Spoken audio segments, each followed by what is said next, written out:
দেখিনি যে সমাজের কোন স্তর থেকে কোন ধর্ম সম্প্রদায় রাজনৈতিক পরিচয় নিয়ে আমাদের অফিসে মানুষ এসছে। তো সেটা রিটার্ন যেটা সব থেকে বেশি আমার ব্যক্তিগতভাবে আমার যেটা চাহিদা থাকে সেই ভালোবাসাটা আপনাদের কাছ থেকে যেটা পেয়েছি, আমি আশা করি যেখানেই কাজ করার সুযোগ পাবো যে ক্যাপাসিটিতে আমি চেষ্টা করবো আরও বেশি নিজের ব্যক্তি স্বার্থের উঠে যেখানে যেখানে আমার মনে হয়েছে যে আমার মন দুর্বল হয়েছে, যেখানে ভয় পেয়েছি, যেখানে নিজের কিসে ভালো সেটা ভেবেছি, এটা আমাদের সবারই আছে, আমাদের কোনো অবদান নেই।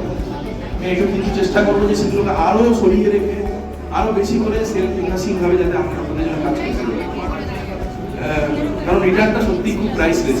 আমি একটু দায়িত্ব নিয়ে বলতে পারি যে এখানে মেজরিটি মানুষজনের সঙ্গে আমার একটা আত্মার সম্পর্ক, এবং তাদের চোখে যেটা আমি আমার জন্য দেখেছি সেটা জন্য সত্যি my mother must be feeling proud for that and my daughter will be looking up to that.